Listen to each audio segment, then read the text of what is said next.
Yesterday was a bad day for those with AI paranoia, and a great day for those who are thirsty for Sam Altman. That's because OpenAI released Sora 2, their latest video generation model that's more physically accurate, realistic, and controllable than anything we've seen before. Yes, I did have to buy my invite code off eBay because I have no friends in real life, but it was worth it for the constant stream of hyper-personalized AI-generated content that's been rotting my dopamine sensors for the last 24 hours. You might remember this video of Will Smith eating spaghetti from 2 years ago that took the world by storm. At the time, we humans joked about it because we could easily tell it was fake. Then a year later, generative AI took another leap forward, and on this very channel, I said this new video of Will was nothing to joke around about. Well, here we are after another year and another leap, and it's starting to get weird. Sora 2 not only creates incredibly realistic videos, but unlike the original version, they now come with sound. Eat it!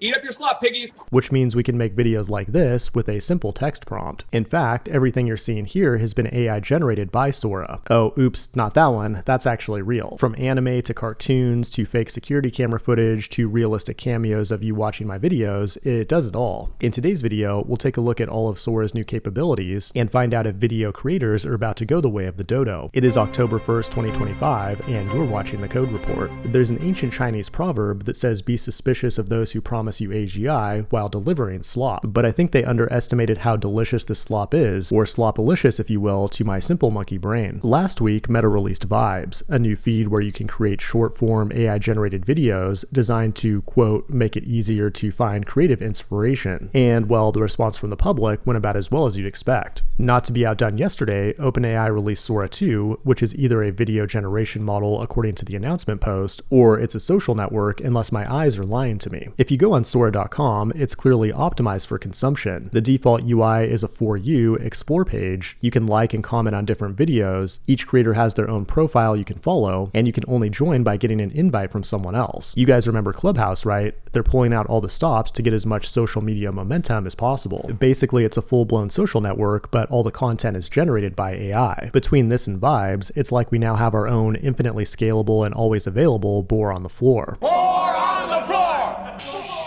Oink for your sausages, piggy. Oink, oink. We all thought Meta was poaching OpenAI researchers to accelerate time to artificial superintelligence, but it looks like they were actually doing it to better compete in building out an infinite AI TikTok slop machine. Even former OpenAI researchers are using it as an opportunity to ask their former colleagues if they really want to sell sugar water their whole lives. There's a definite vibe shift going on, but don't worry, Sloppy Sam has assured us that they're still focused on AGI with almost all their research effort, and rumor has it that something big is coming on Monday. They should be building something that's actually useful, like Blitzy, the sponsor of today's video. It's an autonomous development platform built specifically for large enterprise code bases, which comes with infinite code context. That means you can connect your team's repo, and Blitzy's thousands of specialized AI agents will think for hours until it understands every line of code in your entire code base. From there, you can type in the features you want to build, and Blitzy will create a technical plan for your approval, then generate and precompile the code for each task. It performs 80% of the development work autonomously, then gives you a project guide for the final 20% of human engineering work required to complete the sprint. Blitzy is already helping large teams see a 5x increase in engineering velocity, and you can try it out for free today at blitzy.com. This has been the Code Report. Thanks for watching, and I will see you in the next one.